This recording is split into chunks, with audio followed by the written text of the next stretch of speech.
Hey, it is well, oh my people. Wonder shall never end. Our first lady has come out to give us woto again. That her husband is not the cause of our problem. Shey una dey hear me now? After that one, now our first lady tell us, say, make we work hard. If you work hard, this hardship wey we dey for Nigeria, we no go dey there. Madam Remi Tinubu, since your husband dey for that seat, can you please tell us wetin we don achieve? The position wey be say your husband take by force, by fire, emi lo kan, it must be me or nobody wey una take collect. Can you please point one thing, madam? Because as far as I'm concerned, I don't think my family have benefited anything since your husband got into that seat. So what are you saying? Beg, madam, enter house. If you don't have any reasonable things to tell us, I tell God beg you. There is hunger in the land. You are here telling us that is because we are. Madam, gidi. Please. Enough. So my people, Jare, it is well. Let me leave you to enjoy the rest of the video and let me know what you think in the comment section. Till I come your way next time again. Bye for now. In the same vein, the president of the Dangote Group, Aliko Dangote, has highlighted the impact of his $20 billion refinery, saying that people have actually appreciated what they have done. Dangote made the comments when he received the Prime Minister of Grenada, Dickon Mitchell, at the refinery on Thursday to discuss a possible partnership in the Caribbean country. A lot of countries have actually tried to build refineries, but we have been able to deliver. Most countries have failed. They have not been able to. Just like what I said, we didn't start alone.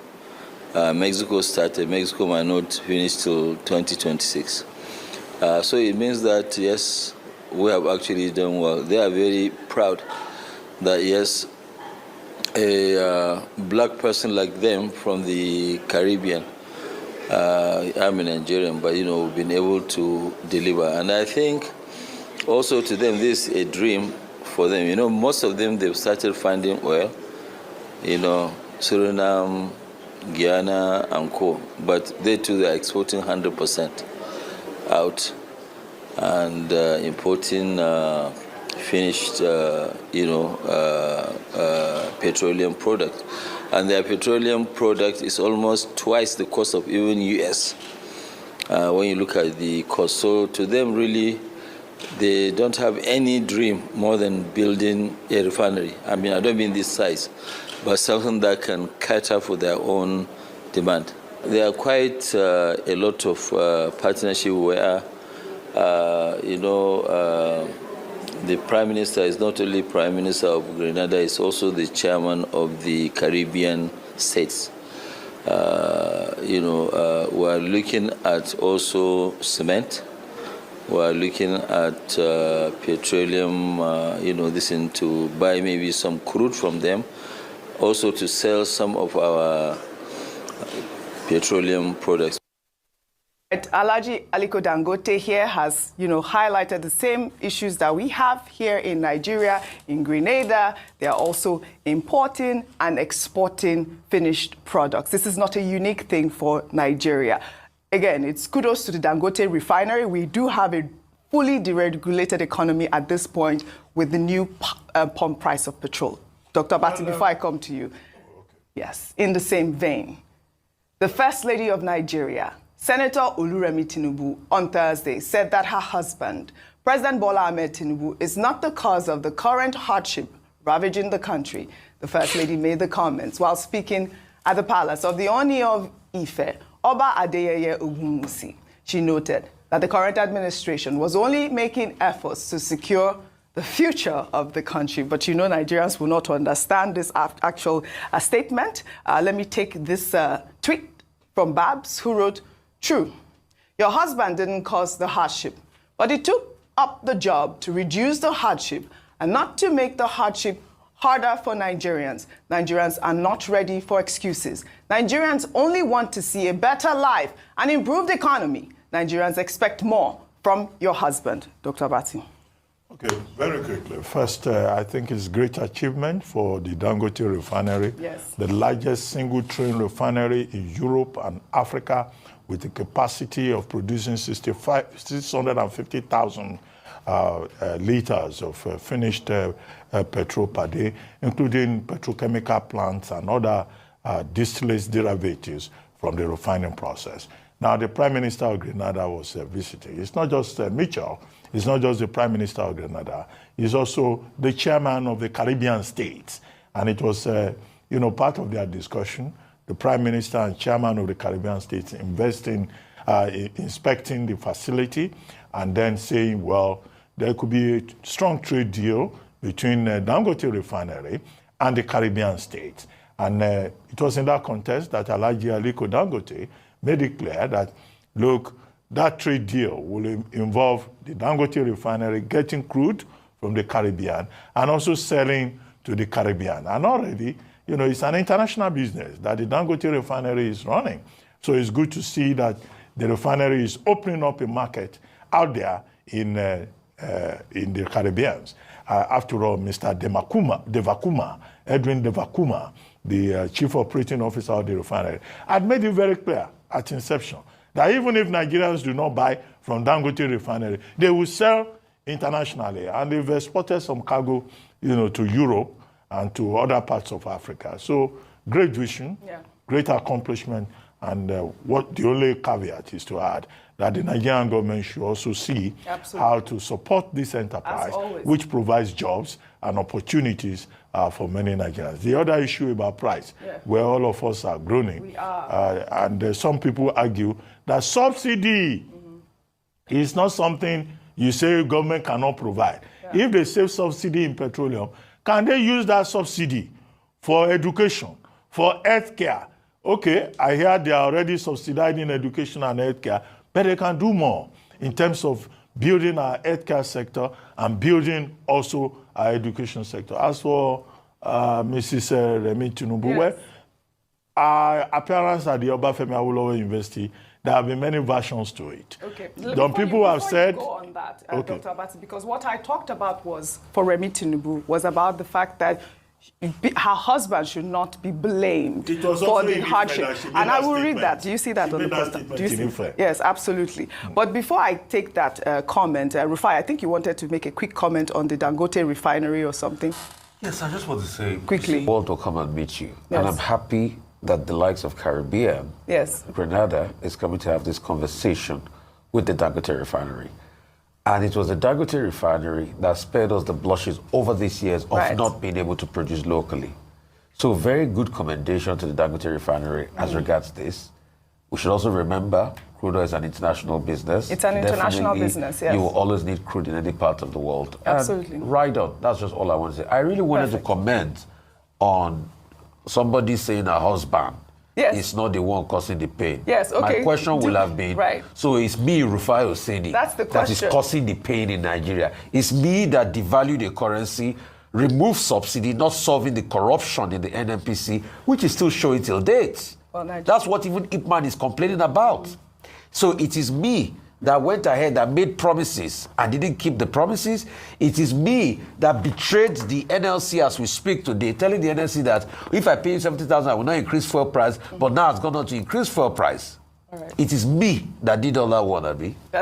See, that's the question. I must be the cause. It's not our husband. Because he is the president of Nigeria. But again, what would I say? Kudos to Alhaji Aliko Dangote on his massive feat with that $20 billion refinery. Rufai, the First Lady also attended, Bimbai, the First Lady also attended the official commissioning of a 2.7-kilometer road constructed by the Oni of Ife and made a 1 billion naira donation to the Obafemi Awolowo University in Ile-Ife, Osun State. The First Lady expressed pride in having graduated from the university and urged the institution to uphold its integrity.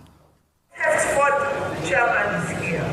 As he got, he ran away because he knows I'm going to call him out. We will need his help. Because I wanted to put him on the line. And Kabiesi, between the BC and Kabiesi, I'll donate 1 billion to the school.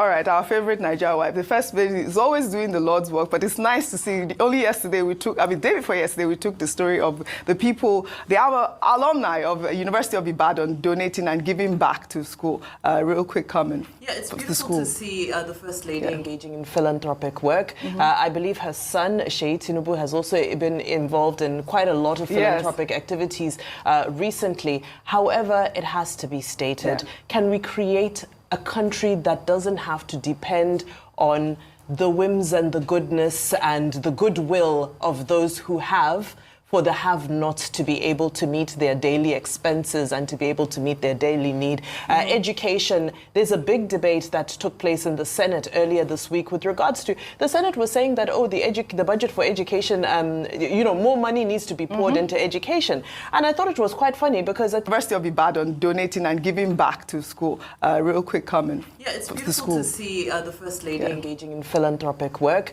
I believe her son, Tinubu, has also been involved in quite a lot of philanthropic activities recently. However, it has to be stated, can we create a country that doesn't have to depend on the whims and the goodness and the goodwill of those who have, for the have-nots to be able to meet their daily expenses and to be able to meet their daily need. Education, there's a big debate that took place in the Senate earlier this week with regards to, the Senate was saying that, the budget for education, more money needs to be poured into education. And I thought it was quite funny because at the end of the day, UNICEF says that 20% of the nation's budget should go towards education. Here in Nigeria, we're only looking at just over 6% of our annual budget, our national budget, that goes into education. So again, I think it's wonderful, those who have, when they give and they share, I think it's absolutely beautiful. However, we need to emphasize the fact that we need to create a country that now doesn't become dependent on charity and philanthropy. Yes, you're absolutely right. And you made the point about Tinubu donating. Only recently, he donated, I believe they said 10,000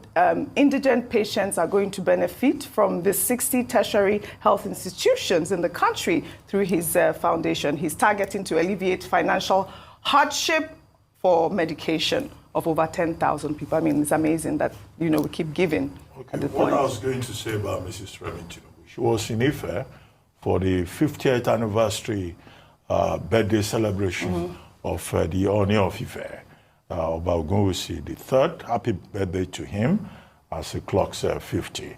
She also, in the course of this, attended the commissioning of a 2.7-kilometer road that had been built by the Oni of Ife. It was on that occasion that she made some statements. Let me run through them quickly. Now, she donated at the Obafemi Awolowo University, our alma mater, a sum of 1 billion naira for landscaping, for maintaining infrastructure in Oni. In her capacity as a former student of the university, having lived in and studied in Remi Hall of that university, the question is, where did she get 1 billion from?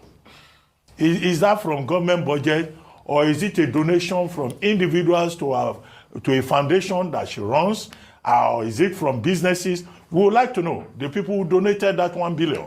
We would like to know if it is a donation from companies. Which companies gave the First Lady 1 billion? And if the 1 billion naira is from her pocket, is she a businesswoman?